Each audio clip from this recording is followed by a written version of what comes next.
Bismillahirrahmanirrahim. Bismillahirrahmanirrahim.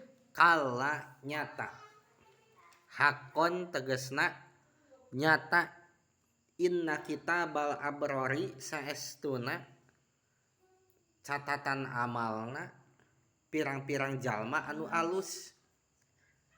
Aya kitaba a'malil mu'minina, tegesna catatan pirang-pirang amal mukminin, orang-orang beriman, as-shodiqina anu balanar kabeh, fi imanihim dina imana itu mukminin, lapi iliyina eta yakin aya dina iliyin.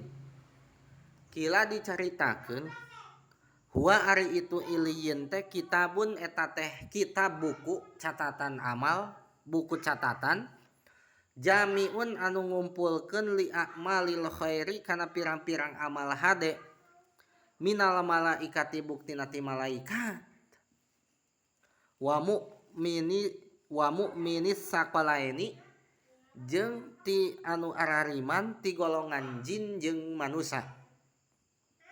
Wakila jeung dicaritakeun huwa ari itu iliyin makanun eta teh makan, terang makan saya seemam, makanun eta teh tempat, pis sama isabiati dina langit katujuh, tahtal arsi hanapeun aras. Ieu mah surat Al-Mutaffifin ayat ka-18 mah Allah teh ngajelaskeun catatan amalna orang-orang beriman, bahwa Allah ngabahasakeunana teh abror. Saha ari abror teh de pajak de alki. Abror teh nyaeta jalma-jalma anu iman bari bener dina imana. Da aya jalma anu ngaku iman padahal mah teu naon, teu bener imana. Ta ieu mah beriman, ngaku iman bari naon, sodikin. Sodikin teh bener dina naonana, dina ngaku imana henteu munafik.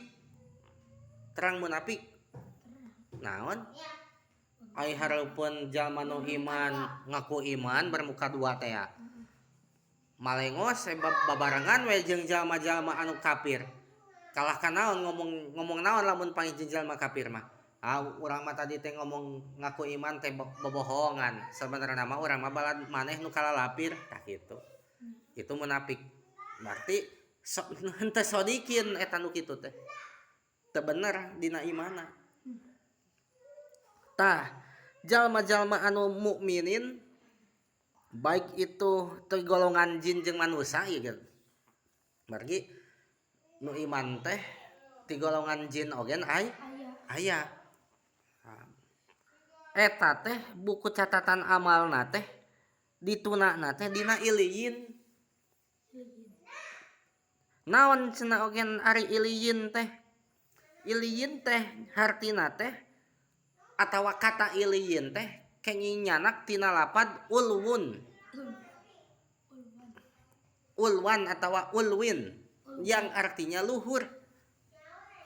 Jadi buku catatan amalna orang-orang beriman mah ditunana teh dina naon?